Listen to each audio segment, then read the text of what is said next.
Alright, well, sorry about the lack of videos recently.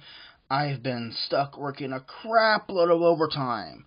So, here is the new generation, the new Age of Extinction Drift. And I gotta say, I kinda like this guy. I do. He's based off of, his vehicle mode is a German vehicle called a Bugatti, which kind of begs a question: why is an alien robot samurai being a German car? Let's get his weapons out of his hands and take a look at those real quick. They're molded in a bronzish, goldish plastic, and they're not bad. Kind of techno samurai swords. They're okay. And he's got a couple others stored back here. Let's see here. And he's got storage ports not only back there for these ones go, but he's got storage ports on his back right there. His head sculpt is it's a samurai mask, and I really don't care for the head sculpt at all. The molding overall is pretty good. He's got some cool shoulder armor up over here. He's got the layered armor on the knees and all that. He's got kind of an ugly backpack, but that's alright. Posability, 360-degree on the shoulders, in and out. He's got a nice clickety-clacky ratcheted elbow. He's got a above-the-elbow swivel. He's got a little bit of a wrist articulation going on. Like, he's a little limp-wristed, but that's really more for transformation. What he really needed was this to be ball-jointed. If this was ball-jointed, then you can get both the wrist swivel and the in and out. That would have been awesome. No waist articulation. Nice, heavy, ratcheted hips that go forward and back out to the side. It's got limited knee bend unless you fold up this bit right here. Then you can get a pretty good knee bend. But it kind of sucks, you need to pull that out of the way to get a knee bend. And he's got a little bit in the ankles, but that's really more for transformation. And let's go ahead and bring in one of my comparisons. Now, as much as I like this guy, he's a good figure overall, alright? That's Drift. I don't know who this guy is. That's not Drift, that's Drift. Okay. And so we get a comparison to other figures in the line. Here he is next to Crosshairs. And they're about the same height, yeah. Definitely figures have gotten smaller since the Generations line with Drift, but yeah, you know. So we're having to deal with nowadays. I am not going to bother reattaching those weapons because they're a pain in the butt to get in there. But I'm going to go ahead and get transformation going. You're going to go ahead and fold the feet up like that.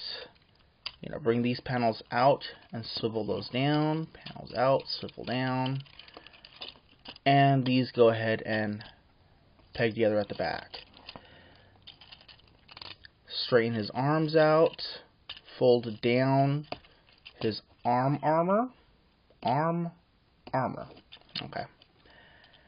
And pop up the... oh, actually, no, I'm sorry.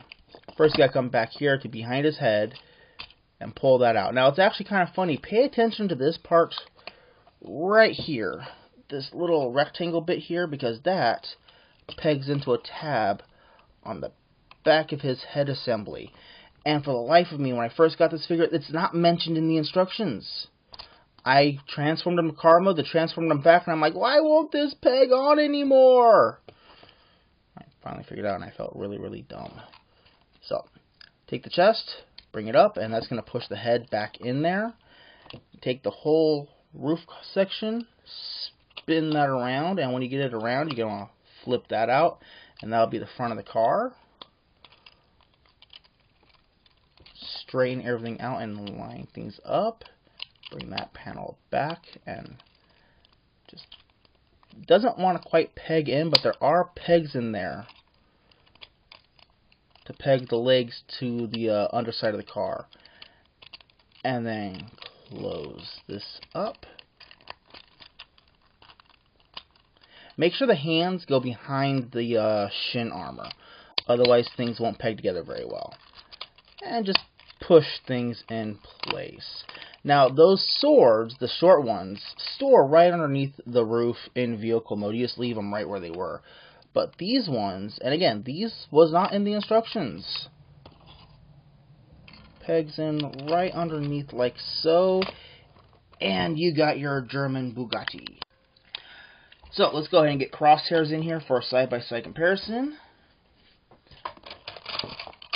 And yeah, they're about the same size. Crosshairs is a little bit wider and a little bit longer, but pretty much spot on.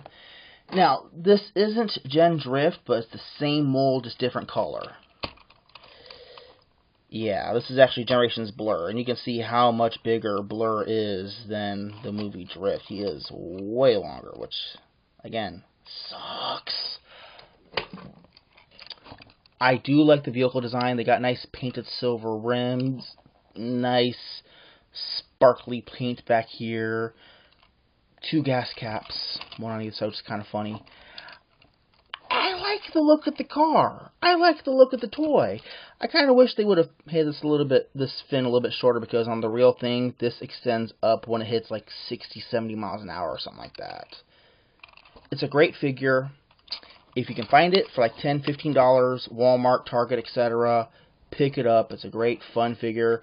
It's got its flaws, but I like it. It's not Drift. That's Drift. You want to Drift, you track his ass down. He's a good figure. So, it's been Talker Day with a review of Age of Extinction Drift. It's not Drift, but okay. And thank you for watching.